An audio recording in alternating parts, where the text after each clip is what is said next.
Hello, everyone. Yet another QNT update for you guys. 2 days in a row.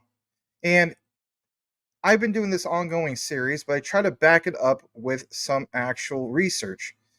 Yes, QNT. Will it be the most expensive token in history?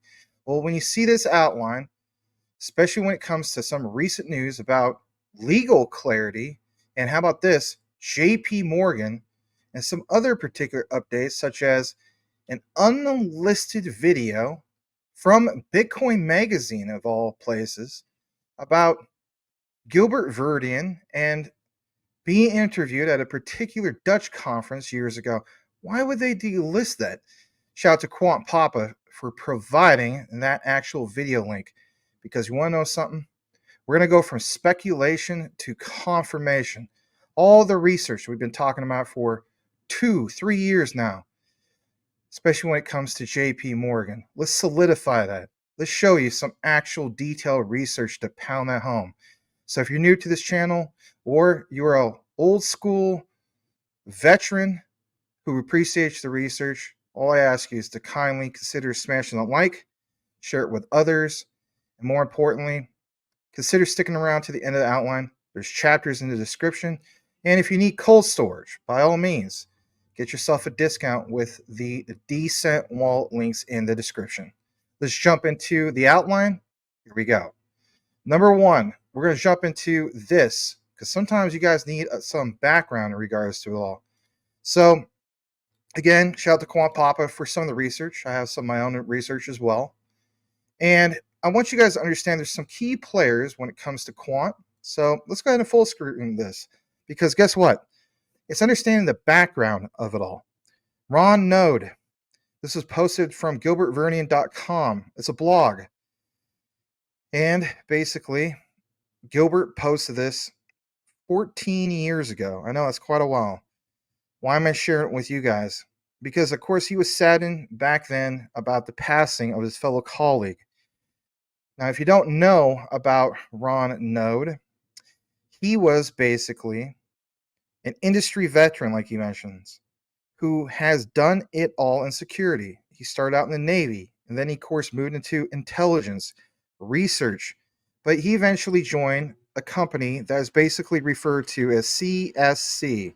And the reason why that's important is understanding that that happened in 1986, but it's what blossomed from CSC. Later on in his career, he led security initiatives at CSC's Leading Edge Forum. It was a think tank organization looking at up and coming challenges and trends, and of course, security. Now, we know that Gilbert has a robust security background. He's won awards, but it's understanding that everything had to have a start, just like a book, a beginning, and of course, an end. But it's not the end, of course, for Gilbert Verdian. If anything, it's this journey even for him with Quant Network, but he still has a journey even with other particular organizations outside of Quant. So back to the topic of Ron. And Ron talked about cloud computing before the industry knew what it even was. Ron wrote about topics that we are working on at least then.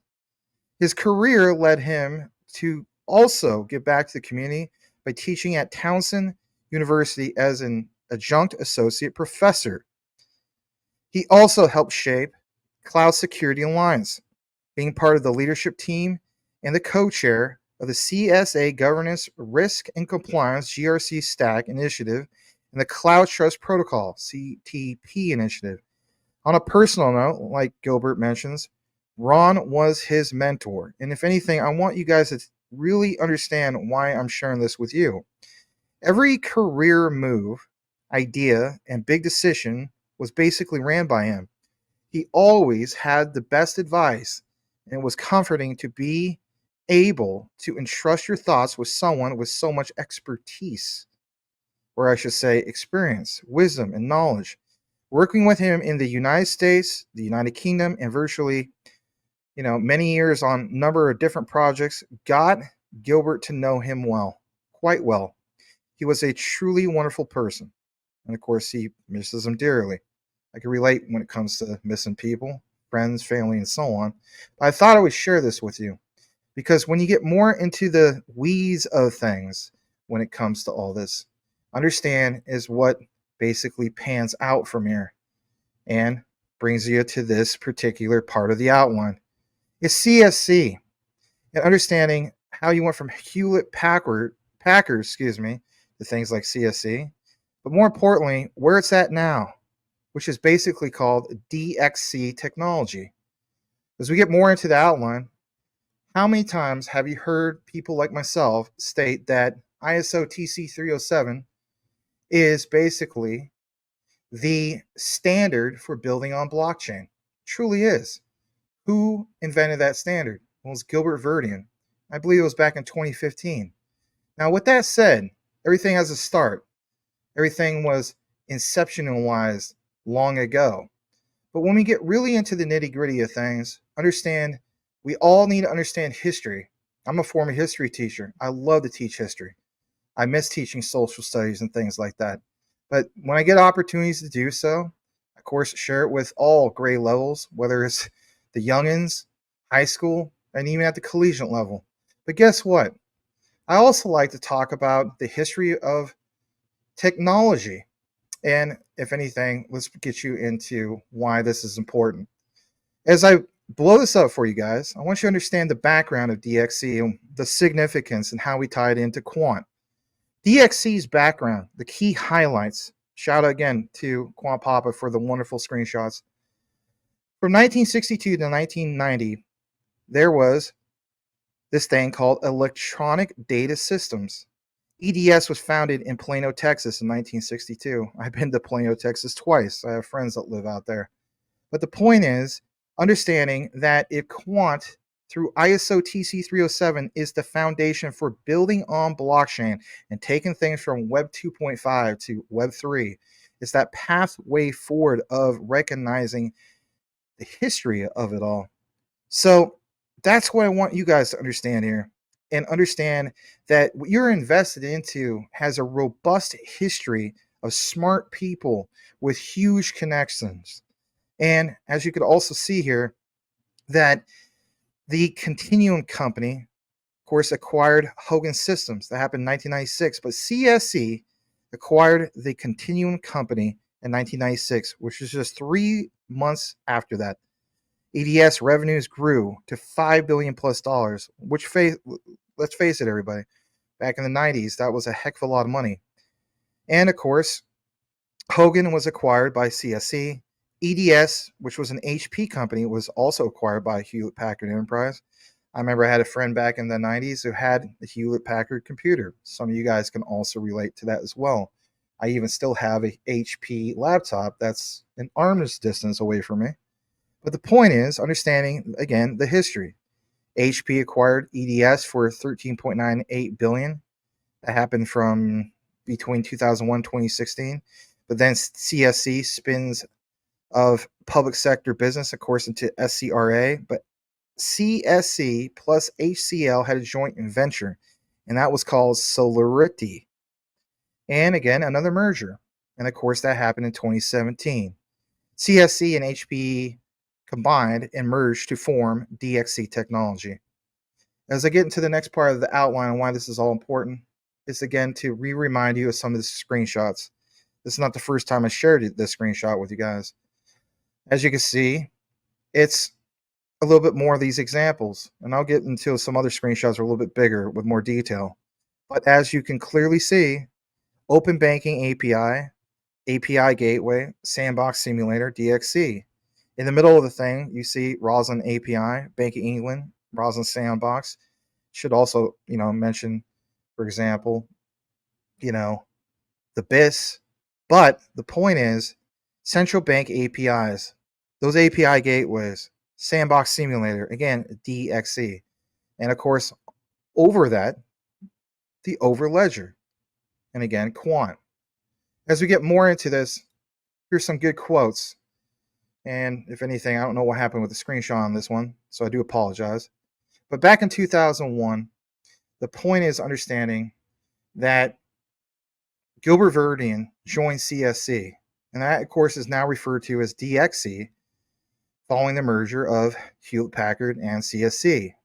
But he joined as a senior security architect to help establish the security practice, as in Gilbert. And during this time, was working with governments and corporations across the world to test their security controls and systems by breaking into them to find vulnerabilities and holes which malicious actors can abuse. Basically, Gilbert Verdian, and you'll see it later on his resume, he was what they call an ethical hacker, which for some people it sounds like an oxymoron, but that's a real thing. A decade on, Verdian moved into the HM government and worked, of course, at HM Treasury as deputy CTO and CSO during the financial crisis. He says, quote, the role was to transform the way government use IT to a more modern approach. We were in the middle of a crisis and we had to figure out how to do more with less, whilst basically keeping the economy, quote unquote, running. During this time, Verdian also helped set up the UK Financial Investments, which is called UKFI, where the UK government took on the bad debts from RBS and Lloyds to shield the economy from further risk. Understand, guys, when we move further with all this and actually get true regulatory clarity, what assets are tied to being solutions when it comes to taking on debt, where the governments no longer have to take on the debt because whether it's Quant or whether it's Ripple's XRP with on-demand liquidity, again, which ones will use that utility to provide a real-world use case? Look at this other quote. We then set out to help stabilize and transform the banks and banking sector to help recover from the crisis. Verdian did some work at the United States Federal Reserve in the Secure Payments Task Force, taking what he learned from the United Kingdom and Europe to help develop policy to improve the United States financial system. And of course, what do you see here? Straight from the Quant network. The blockchain economy. Over the years ahead, the global economy will become increasingly digitized as organizations explore the full potential of AI to improve the efficiency of digital twins. Hosting such projects on the blockchain could soon become a de facto best practice and in turn revolutionize what the industry. All right, so here's something that I want to get into. We're going to take a little bit of the past and give you an update in regards to the recent present. This is, of course, from the Internet Engineering Task Force, the IETF. Why is this important? Let's full screen this again. Thomas Harjano had this particular quote-unquote email, but it says, hi, John. Thank you for the inputs into the SATP. As we know, SATP is Secure Assets Transfer Protocol, but it was the working group meeting at Yokohama and for the pointers to ISO 222. As far as he can understand, ISO 222 messaging specifications currently covers payments, but does not cover non-fungible tokens. Also, only a handful of cryptocurrencies have been assigned, and I want you guys to all pay attention to this very closely. Sometimes you get people talking to you, and you skip this part. And I get it, we're all busy. We have families, distractions, work. But this part is very, very crucial for you to understand, and that is this thing called the assignment of digital token identifiers, DTI, with Quant QNT being one of them. Thus, in the context of SATP, there remains a need for a burn and mint protocol for NFTs. Going a little bit more into this, the SATP protocol could possibly be used for tokenized deposits. I don't think it's a possibility anymore, everybody. But the thing is, to give you an example, fiat money being deposited to regulated CBDC network and digitally represented as a token data structure. Here, the gateway operator could effectively become like a bank that receives incoming assets, fiat money, and records, and basically it records it, into the DLT. Tokenized deposits is something that we have not discussed much with the working group. At least that was then. All right. What do we have in regards to now? Well, here's the recent update. September 12th, literally today. Okay. What do you see from the citation from IETF? You see Martin Hargreaves, Quant Network. You see Thomas Sarjano, MIT. They're always working together, are they not? And what you also see here is, again, this expires on the 16th of March 2025, but more importantly, it's this update. So I'm not going to get into all of this. This is incredibly long. I'm going to give you some key highlights. Remember how I talked about a burn? It says here, for example, that it's all about the origin destination of asset networks and how they are, in the sense, the interior construct of a given network. For example, not necessarily just to read and write, but also to have access to unauthorized entities. The protocol utilizes an asset burn and mint paradigm whereby the asset has to be transferred, which would be permanently disabled or destroyed, aka burn, at the origin asset network, or is regenerated, minted at the destination asset network. This is achieved through the coordinated actions of the peer gateways, handling the unidirectional transfer of the respective networks. Now, I want to get into all the technical details about this, but it goes into a little bit more detail about it. So it talks about some key things, and again, understanding that apparently they feel as though that there is more than enough need to understand that you have to have an accepted gateway, and more importantly, you have to have something that would allow gateways to, and I know I state this a lot when it comes to my Jasmine coverage, free flow, right, of the traffic, and basically have a sender gateway that would lock in an asset of the origin network to be permanently burned, for example. And of course, everything has to talk to each other. But more importantly, when we get further down into this, you can see how all of this works out if you chose to nerd it out. But it's an important detail in regards to why all of this, of course, is important. So the next thing I want to jump into is this, because I mentioned the whole thing of digital token identifiers, DTIs.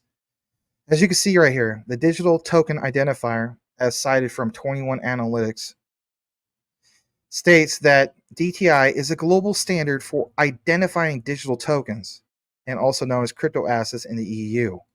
It has been established within the International Organization for Standardization ISO framework, specifically under ISO 24165. Now, I'm going to come back in the frame for a brief moment. Years ago, all of us understood the importance of ISO 222 moving forward. All of us have realized and done a research, been there and done that, understanding that the ones that are ISO 222 compliant will be the ones that are really worth paying attention to. Here's the next thing we should all pay attention to, because I don't see a lot of people talking about this. And if there is, well, then shout out to those people, because I didn't get that memo a while back. But more importantly, I don't think most of us did either. So as I blow this up, it goes into more detail about ISO 24165, but currently more than 1,800 tokens are supported. Now, here's the thing. If you were to go to a site, for example, like CoinMarketCap, and you're going to go there, you're going to see, for example, that there's 2.4 million plus cryptos. Everybody's saying there's only 25,000. The majority of those are only meme coins, right? But the bottom line is, how many times did we get examples in the past about 99% of all this stuff is going to go away? Do these ones represent the ones that are part of that small percentage? I don't know, but it definitely was interesting to me, because when you see statements like this, that comprising a unique 9-character code arranged randomly, a DTI is assigned to a digital token, and then back to the whole thing of what you saw from that email in regards to the IETF conversation back and forth. And then you see this other statement, how the code is intricately linked to a set of data associated with the token. And of course, there's reference data and how it's housed into this thing called the DTI registry.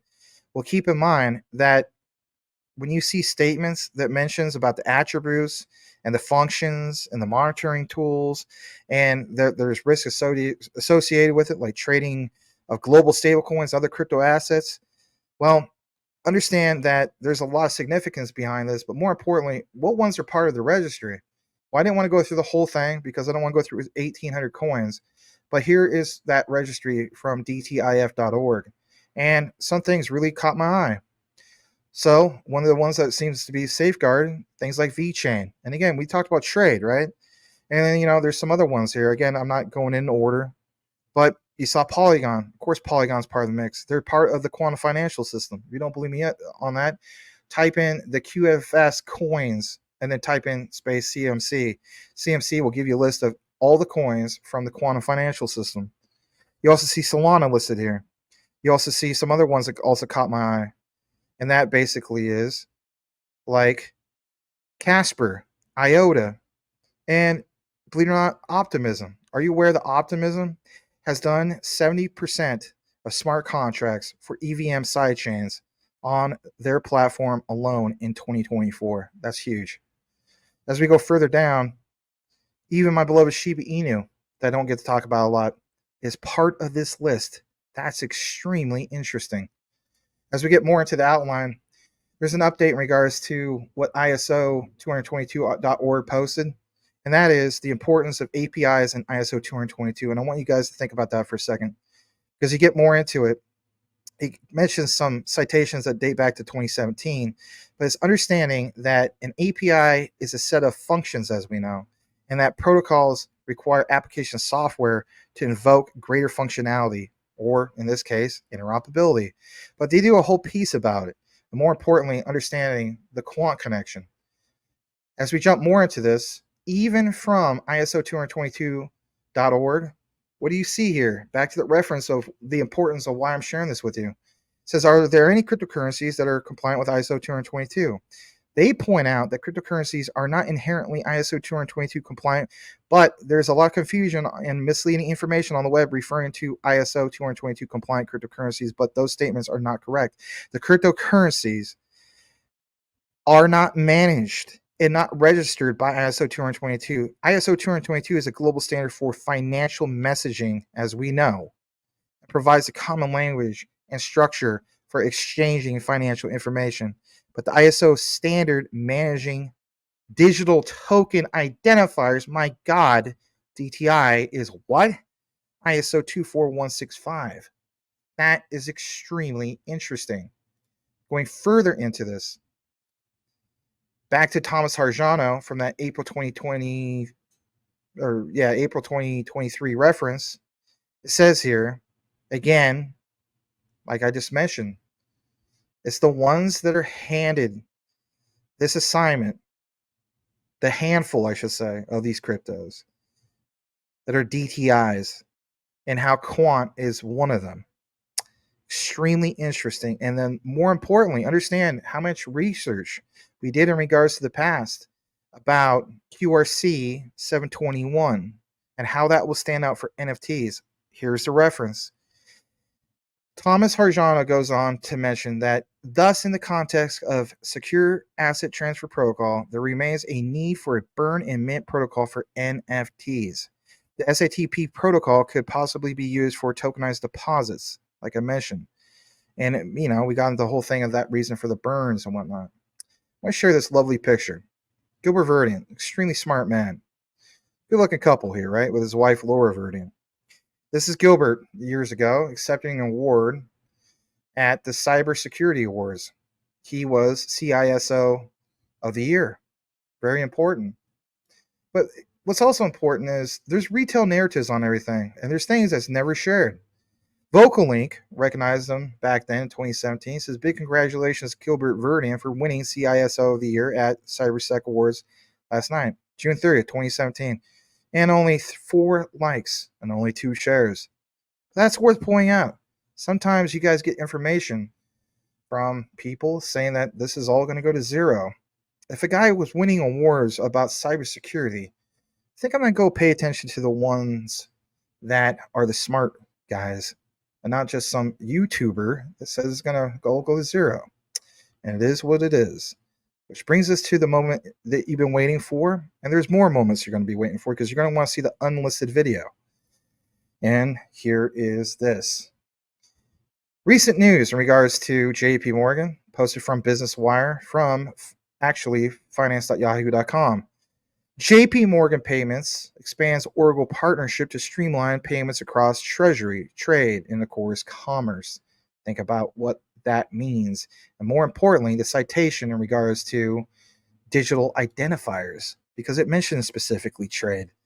This was September 11th, yesterday, but this is still valid. I don't know if a lot of people are talking about it. I know that they're definitely talking about the XRP piece with JP Morgan, which is huge. And I'll probably get more into the weeds about that as well when I have more time to do so.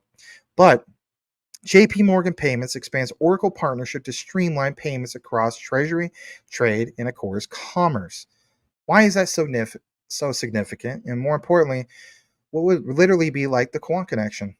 Well, Gilbert Verdian posted this not that long ago because he says he was very excited to share Oracle and have certified Overledger for interoperability of Oracle blockchain platform on OCI. Been working closely with Mark Rakmilovich and also Just Volker and a team to achieve this outcome. Looks forward to the partnership to enable further interoperable use cases for clients on OBP. Now, we know for a fact that, Quant and Oracle have been partners for a long time. But again, when you see these statements about how, they're rewiring DLTs and that the technology is driving, efficiencies, lowering the cost, opening up a new revenue stream or streams, but different enterprises, according to Gilbert Verdian, use different DLTs and many deploy multiple DLTs. Interoperability, therefore, is key. Quant uniquely delivers this interoperability. That's why Oracle has what? Partnered with Quant and certified Quant's Overledger for interoperability of Oracle blockchain platform. There's all the proof you need because, like he goes on to also mention, we're working closely with Oracle to roll out cross-ledger production ready solutions on the Oracle blockchain platform for a variety of sectors, but Overledger is already live for many use cases outside of Oracle. So don't get it twisted. When you see these statements, and we'll jump back to this, that JP Morgan Payments expands Oracle partnership to streamline payments across treasury, trade, and commerce. To me, that re-solidifies everything that we've been sharing. And I feel as though I've more than pounded it home over, I would say, a year now with all the detailed research. And at the end card that you get, if you're still here and you haven't left yet, you will see that old research that's not time sensitive, just in case you're new to the channel. Let's jump into the next part of why all this is important. As you see here, Ledger Insights, was it mentioned? Mentions that JP Morgan, 8 Italian banks are involved in Banque de France, I should say, wholesale CBDC trials. September 5th. Why is that important? Well, gov.uk had a press release, and it's a big press release, yesterday. Says the new bill introduced in Parliament to clarify what? Crypto's legal status. Yeah, that's right. Tech-savvy owners of Bitcoin and other digital assets will benefit from greater legal protection thanks to an important clarification to what? The law. It's all these things that are following like a domino effect, if you will, and coming into fruition. And of course, as we get more into it, this is from AIcoin.com. 10 hours ago, everybody. UK bill recognizes digital assets as personal property under new law. Personal property. All right, let's talk about that for a second. So I'm making a statement that, for example, the QNT will be the most expensive token, not coin, token in history. Anybody that's ever followed Michael Saylor, what is one of the main things that he states that he pounds home when it comes to Bitcoin? Of course, he's into BTC. In my opinion, that's not the real Bitcoin. That's a subject for another day. But he points out that Bitcoin is digital property, digital gold, right? So when you see statements like this about this UK bill that recognizes digital assets as personal property, it starts to add up. And it speaks volumes moving forward. And shout out to all of us that are part of this community of research enthusiasts, because you already get it. You got a long time ago. And if you're new to this platform, I just want to say thank you so much for tuning in, because you want a new life. You want to, as Michael Cornwell will say, you want to retire a bloodline. And think about that for a second. Generational wealth. A little bit more about this. Let's jump over to here. Because guess what? If we were to go over to this, and most of you guys aren't going to do it, and I don't expect you to, Law Commission, reforming the law. The key thing is when we go all the way down here, excuse me, you will see that they have, for example, the application and clarification of financial collateral arrangements. Shout out to XDC. Why is this important? Because XDC, when they went live March 2023 with ISO 222, it wasn't XRP and XLM that got sent. XDC went up 70%. And why was that? Because we saw examples, and I don't remember what particular guy it was. Okay. Sometimes, I don't keep up with all the other influencers and researchers sometimes. I try my best to, but there's only so much time in a day. But one particular gentleman, and somebody who follows this guy, you could drop in the comments if you want. He took a video, and I don't know if you guys remember the video, but in that video, what does he show? He shows an example of ISO 222 and using XDC as collateral for that. And that was right around the same time that XDC literally got sent, like 70% up. And that was significant during that time because that was a big deal that ISO 222 went live. Again, live and a full mandate, two different things. So jumping back into this, I'm going to show you two key things that I want you guys to see that I think I feel as though are important.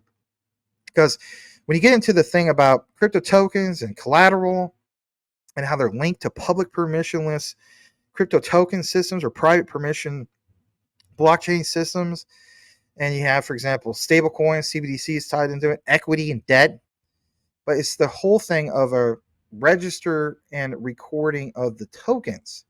And more importantly, is when we get down to the conclusion area, because there's two key areas that I saw in here. And basically, I'm going to take you to, I think it's number 2, if I'm not mistaken. Yeah, actually, yeah, it is number 2. I might get a number 3. It says, we conclude that it is possible with the requisite intention to effect a legal transfer of a crypto token off-chain by a change of control or chain by transfer operation that affects a state change. And they also conclude that a special defense of good faith purchaser for value without notice applicable to crypto tokens can be recognized. Think about that. Officially recognized, for that matter, and developed by the courts. That's official. Through incremental development of the common law. They also conclude that this is the reasoning that they can also be extended to other things and other categories. Guys, this is a rollout. And the UK wants to lead that charge. I mean, think of history of how the UK, England, call it the British Empire, whatever you want to call it, for hundreds of years have had laws that become standards for the world. A little bit more about this. This is a new one. I didn't see it the other day. I don't know if they were updating the LinkedIn.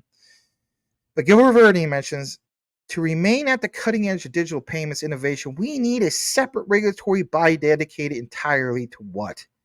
Digital assets. Absolutely. Yes, absolutely. Because more importantly, when you see statements like this, again, from the Quant Network, that in these new worlds, digital assets of blockchain technology will play an outsized role, while they recognize that singular and digital identities could be twinned with real-world identities, NFTs, digital certificates that represent unique music, video, art, collectibles are tied to physical goods and services, and how that could become new commodities and traded by individuals. Does that not add up? You better believe it. Well, what about applications for enterprises? That's mentioned. What about the whole thing of protecting digitized financial instruments to provide controls to patients and manage health records? Again, the picture of Laura Verdian standing next to Gilbert. If you understand her, she's very gung-ho tied to the whole healthcare sector, right? Absolutely. But it's intellectual property and monetizing it. That's why I always state, there is, like in the future, like a Jasmine Quant connection because of the standards. Indirectly speaking, you'll never hear, a direct partnership. Shoot, I don't even think Hara for the most part, and I love Hara, but I don't even know if he really if he understands what Quant is or recognizes it. But the point is, they could work with each other for scalability in the future. Again, it was indirectly tied because of standards, working groups in Japan. That's a story for another day. But we're going to jump back to the illustration. And why is that important? Because plain as day, what do you see? You see here the orchestration of how this all works. So you see here how we have examples of a common regulated liability network, the RLN orchestration and programmability layer. And what do you see highlighted in that giant oval red shape? Workflow orchestration. That would include the Overledger.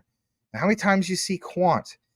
And how many times you see, for example, a shared ledger API gateway with the central banks for a wholesale CBDC partition, and you see hosts that are connected to that, R3 Corda.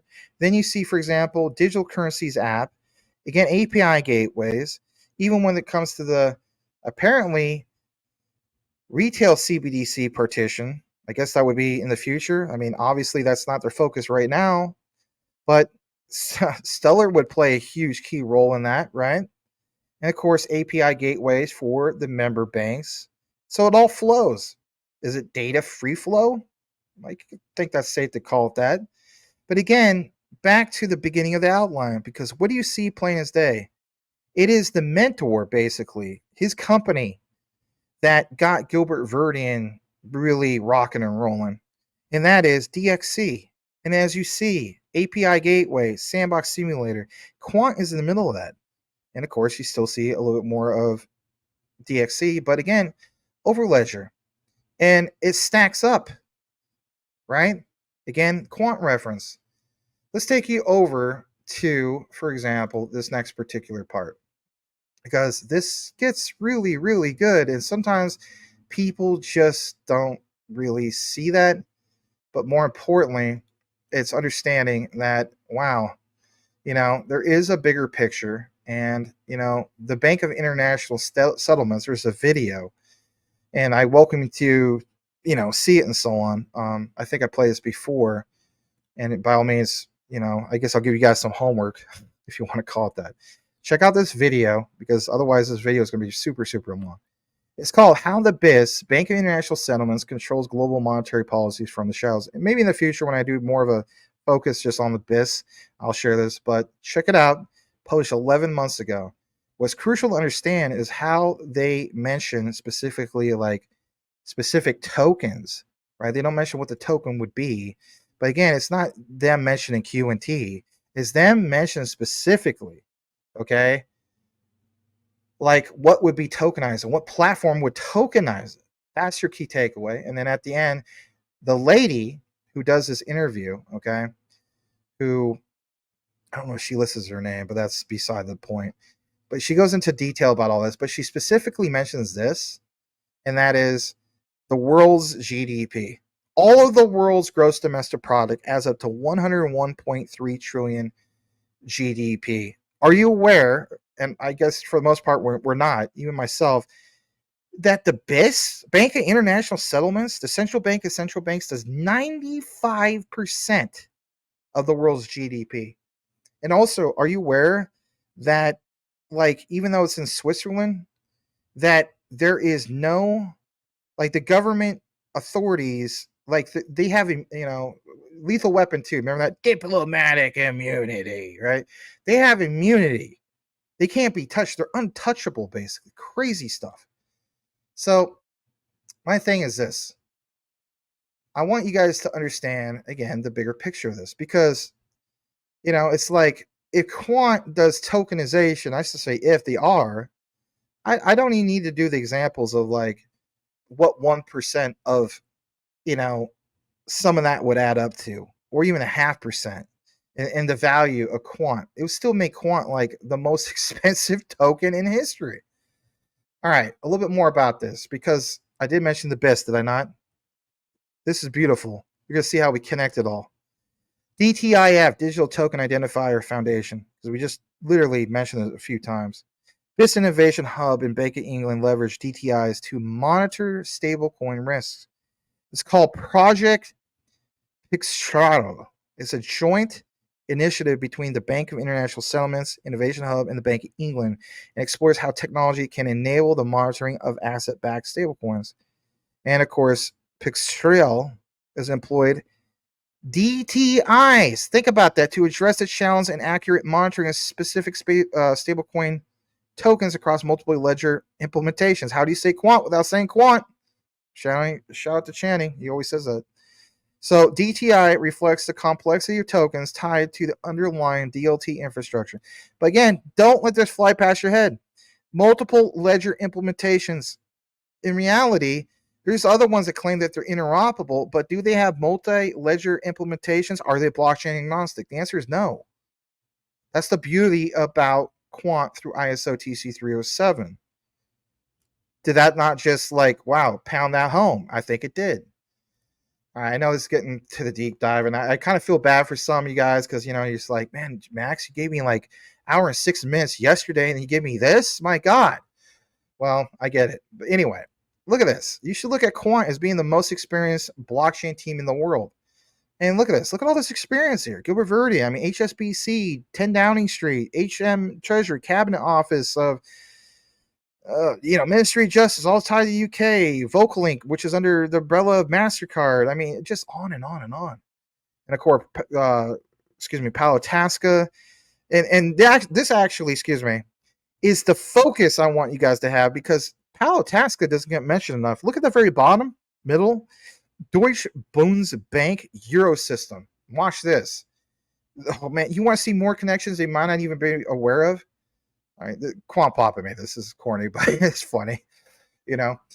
Here's a Gilbert Verdian Easter egg, right? All right, here we go.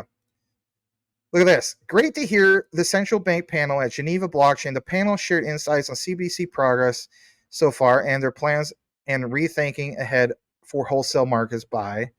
And it says, look forward to our upcoming meetings and involvement. It's not, I don't, they got all this competition and all that, and you got to be more focused on that. Okay, right. But does the competition have the involvement like they do? And how about this? Does the competition have, for example, a partnership? And some people say you can't have a competition and be partnered. There's no examples of that. Hey, that's nonsense. When I cover Jasmine, how many times did you see Kunitake Ando in the past share the stage with Steve Jobs, right? And they recognize that Apple is a competitor of theirs, but they're also partnered with them. That actually is a real thing. And that's just one of numerous examples. Some people say, oh, that's ridiculous. Hey, go look at it, right? So this is not the first time you see these examples. As we jump into the next part, here's what's crucial. Look at this. Here's a screenshot from Quant Papa. Because Banque de France, what does it say in the background? Hero system. Who is this? It's Francois Villeroy de Galau from Banque de France, which is the oversight of the BIS.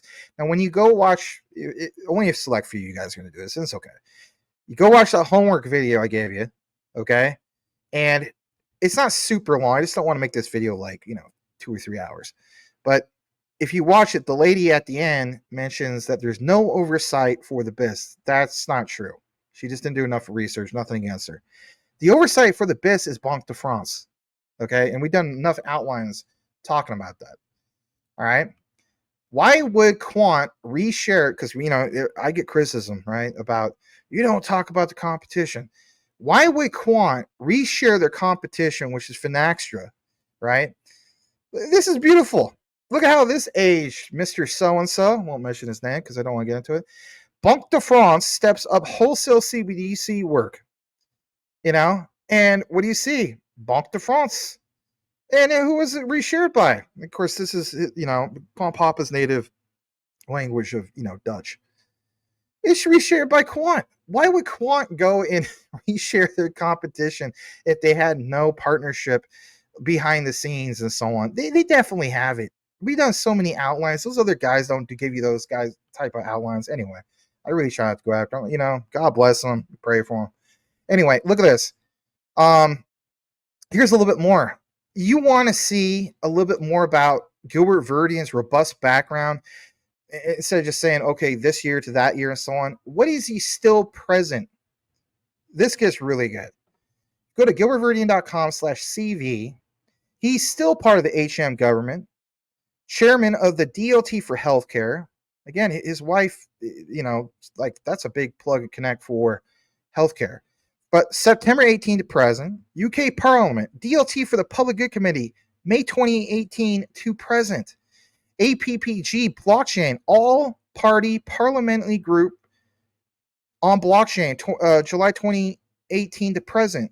Think about it, guys. Remember his call to action to make a regulatory body? He is going to be part of that regulatory body because, look, here's the proof that he already has experience.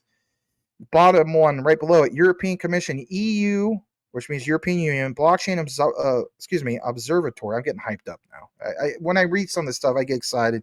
I don't try to create hype, but it just, you get into it, it just naturally makes you excited. So May 2018 to present. Another one, well, he has no United States connection. That's nonsense. You just got to look into it. Federal Reserve, Fed Payments Improvement Community, April 2018 to present. By the way, watch my video about my deep dive. Again, I always state this. I really, truly believe he's the culprit behind Fed now. And I give you a whole outline to show the hypothesis. As we go further down, ISO TC 307, Blockchain Distributed Ledger Technologies, 2017 to present. Why is that important? Because it is the standard for building on blockchain. BSI, Chairman of Distributed Ledger Technologies 1, DLT1, Distributed Ledger Technologies, 2017 to present. And it's just on and on and on. But here's another thing that I think is an Easter egg. Pay attention to NSW government. The logo looks like a blooming onion or like a blooming flower, right? This is also really, really good. Okay. And by the way, I mentioned the whole thing of him being ethical hacker. Here's some of his key skills: security and technology, and so on. And what does it say? Plain say ethical hacking and penetration testing. Yeah, absolutely. All right, look at this. Because we just mentioned the flower, right? This is Quant Papa with some more of his Easter eggs. So you see here, universally accessible bank deposits, money, electronic virtual currency, deposited currency accounts, cash, commodity money, currency wholesale, CBDC resale, settlement on reserves, central bank issue, peer-to-peer, all this stuff, right? Okay, so that's interesting. Very, very interesting. But what does it say in the citation? Because sometimes we miss the darn fine print. Copyright, Banque for International Settlements, and who's directly below it? It goes into all the detail about Quant. I don't need to read it. Don't need to read it. Okay, that pounds it home that much more. My God.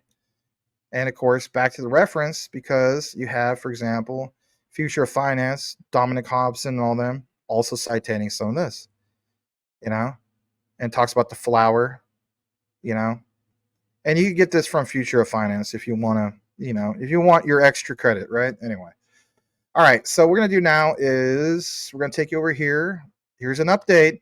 Yes, sir. All right, how we did with Make, Zapier this time. Does it not get even that much more beautiful? Because when you see the terminology from this video that was taken away off the internet, unlisted, was originally listed. Why is it not listed anymore? Is it because it's from Bitcoin? I don't know. But it says do more with Overledger. Zapier allows you to connect Overledger with thousands of the most popular apps so you can automate your work and have more time for what matters most. No code required. Okay? Search for pairing apps. I always talk about pairing when it comes to being the enablers to funnel in volume and how it's a huge deal when it comes to the likes of BTC and Jasmine moving forward, right? Think about this, guys. This is real world applications. Okay. All right. Here's one of the highlights that Mr. Quant Papa wants us to pay attention to. Actually, I'll get in that in a little bit. So, if you did a simple Google search, Zapier is an automation platform with a valuation of $5 billion. Zapier CEO Wade Foster has said the company reaches valuation without relying even on VCs. But the point is, Zapier has over 7,000 partners, more than any other automation platform. And my God, this connection with Quant, so that's going to be utility put into motion. Users, more than 2.2 million businesses use Zapier to automate their workflows. That's going to be tremendous utility in motion. Zapier users have created more than 25 million automated workflows called Zaps. Again, understanding this is built like Zapier with Overledger. Utility in massive motion in the future. It's not going to happen tomorrow or today. Remote work. Zapier has been fully remote company since its founding in 2012. Wow, long before pandemic started, guys. Employees. Zapier has a remote team that's spread across 38 countries. Zapier's traffic. Zapier's website attracts 4.8 million monthly visitors as of November 2023. That's monthly, not annually, monthly. That's tremendous utility that is going to be put into motion. And people are telling you, feeding you misinformation, telling you that this is going to go to zero. Again, I just respectfully agree to disagree. Okay. And God bless those guys. We need more of agreeing to disagree instead of all the hate speech and stuff, man. It's ridiculous. All right. Gilbert Verdian, one more time. Actually, I shared that part with you. Sorry about that. Let's take you over here. Quant Papa's highlight. Connect Overledger and OpenAI, aka ChatGPT, right? To unlock the power of automation. I don't even need to create these things anymore. You can make your own account. You go check it out. You get a free account. Mess around with it. But with Zapier's 7,000 integrations, you can unify your tools within a connected system. Gee, I wonder what connected system literally says Overledger, has a Quant Overledger logo. But unify your tools within a connected system to improve your team's efficiency and deepen their impact. My God. Because what it says, this is what happens. And automatically, this is what happens because you're connecting to Overledger. I am so thankful. Praise God. Hallelujah. Jesus is good. That these guys took the liberty to take their time and build and make the connections instead of listening to retail of price don't move much. Give me a break. All right, how about this one? Get swap price from Uniswap V2 compatible DEX. Returns the trade price, by the way, between two tokens. And you see how this is all broken out. Overledger instance, technology, what network. Remember how many times we saw those examples? The guys like, well, for trade, we're going to pick XDC. And you don't believe me if you're new, you can go back and watch some of those deep dives. It's all there. And that's worth pointing out. All right, moment you have been waiting for. The Unlisted interview, Quant Network about interoperability of blockchains, Bitcoin Magazine, NL, as in Netherlands, Unlisted. It was originally listed. All the speculation. Let's give you some confirmation. All the speculation about JP Morgan, you want to hear from the horse's mouth himself, Mr. Gilbert Verdian, listen to it for yourself. If you didn't take in anything of what I mentioned earlier because you're busy and so on, hey guys, I get it. We're all busy. I don't mean that in a bad way. This is the time to soak it in. And if anything, maybe replay this a few times. And if you're a type person that you like to retweet stuff, take the clip, share it, do whatever you want. But does Gilbert Verdian mention JP Morgan? Yeah, he definitely does. Listen to it. Speculation to confirmation. Smash that like. Here we're going to jump into it. Let's full screen it. Here we go. We're here in the beautiful Amsterdam at Money 2020, day 2, and we're here with Gilbert of Quant Network. How are you doing? Very good. Thank you for having me. Yeah. It's great to be here. Cool. Exciting name, quite a well-known name. Perhaps you can tell the wider audience what Quant Network does. Yeah, so we were established 2 years ago. We set out to solve one of the biggest problems and the biggest barriers to blockchain, and that's interoperability. Some people have been trying to solve interoperability by creating blockchains. What we've done is we've created Overledger, which is a blockchain operating system, and we've connected already 10 different DLTs, public and private, and we've solved interoperability at scale. All right, so it's an open source system, and parties, companies, but also other blockchains can connect to this system. Yes, that's correct. So we have open source on the front, so all the SDK and the APIs.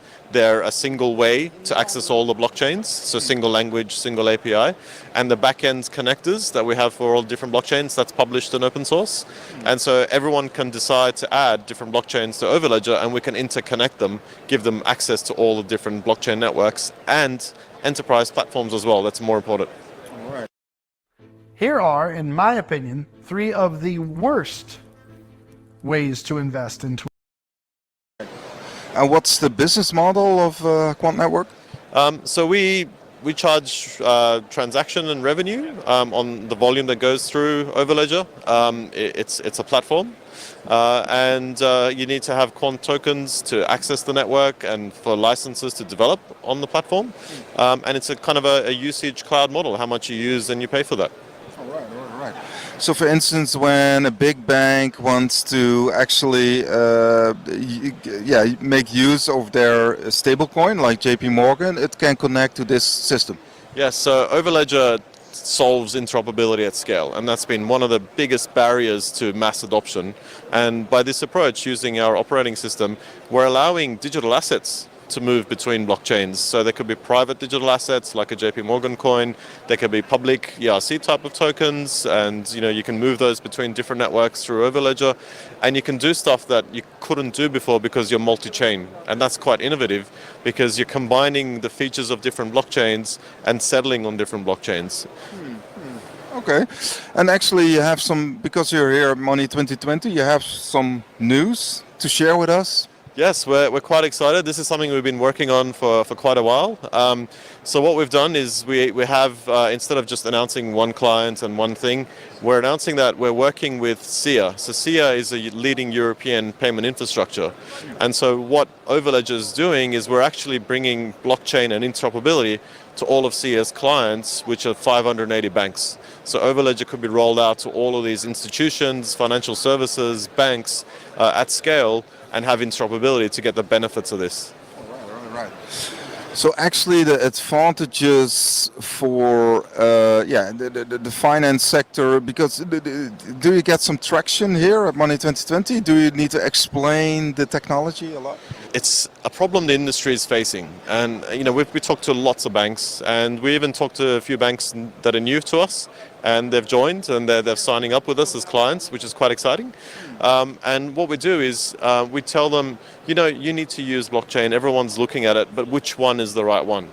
So it's very difficult for a bank to make that decision and say, we're going to stick with blockchain A for the next 5 to 10 years. They don't know it's the right technology. They don't know it's the right fit. By having solved interoperability at scale with an operating system, we give them the choice they've never had. So they're able to use all the different blockchains. They can try one. If it doesn't work, they can easily switch to another one. And we're allowing them to scale up and try and proof of concept things at speed because they have the choice and the freedom and flexibility for the first time. It's what banks love. And just a critical one, because do we create with this blockchain technology also like an extra feature to actually do some customer surveillance, or how do you see that? So what the technology is doing is it's enabling trust. And so the financial system, the internet architecture, there's a huge flaw with it. And it's the flaw of trust, because you don't know who's the other person. You can't trust them because you don't know who they are. So blockchain allows you to solve this crisis of trust at a very global, scalable way. And it allows you to trust people you just can't trust because you don't know them. And so what we're seeing is enterprises are adopting this technology to create new business models, and they're getting new customers and they're creating new applications because they're able to do things they were never able to do before. It was very difficult. And I've worked in cybersecurity for 20 years. I ran the UK's payment infrastructure for the Bank of England as the chief security officer with a company called Verdian, and I know how difficult it is to secure a very complex financial system, heavily regulated, heavily supervised, heavily audited.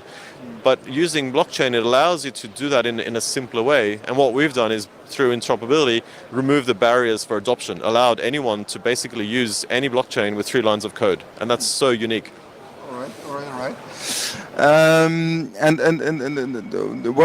what is still a challenge? Is still a challenge in development or challenge in sales? Do you still have some challenges? As a company or as an industry?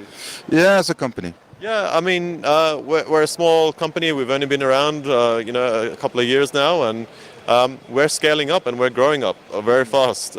So we've been accepted into 2 government scale-up programs that's going to help us expand. We're moving to the US. We've got clients in the US that we're working with in banking. And what we're doing is trying to mirror our model and expand in different countries. So for our challenge is trying to keep up. There's a lot happening for us, and we're doing our best. Yeah. All right. Maybe what kind of blockchains do you connect? Can you drop maybe a few names? Yeah, so we've connected what we call the Enterprise 5, and these are the private permissioned blockchains. So Hyperledger Fabric, Corda, the internal Ethereum, also Stellar and Ripple, and then the public permissionless ones as well. JP Morgan Quorum is the other one. And the public permissionless ones, we've done IOTA, Ripple, Stellar. This is the public networks, Ethereum, Bitcoin, and we're experimenting with more. So we're looking at EOS, we're looking at some new ones. For us, it's just another connector. So we've done 10 so far. Do you work with any Dutch banks? We have met with a couple, and they're here in Holland, and we look forward to working with them. So once we have a real world use case with them, we'll definitely be announcing it. All right. So thank you very much for your time. Do you personally invest in cryptocurrencies yourself? No, I create the technology for it. So it's a very interesting space. This time doesn't come around often. We're really reshaping the financial system. And it's an exciting time to be within the blockchain world. I won't keep you guys anymore, but for the most part, think about what he said. JP Morgan a few times, and of course pounded home things that we talked about, studied about a while back in regards to Ripple, Stellar. So again, kind of interesting that Bitcoin Magazine would pull that. Maybe it's because Quant has better tokenomics. I don't know. Maybe because it's a violation of an NDA. I don't know. We'll never know. But what's more important is understanding, again, the confirmations. In my opinion, going from speculation to confirmation. Do me a favor if you listen to this particular outline and simply type into the comments JP, as in JP Morgan, and I will know that you listened to the outline. I appreciate each and every one of you guys who really listen to some of these deep dives. I know it goes the length, but if anything, I think a lot of you guys are really trying to pay attention to what's really important and not just getting the typical fluff, because there's plenty of that out there. So thank you. God bless you. I hope you have a great rest of your day. And with that said, we'll see you on the next one.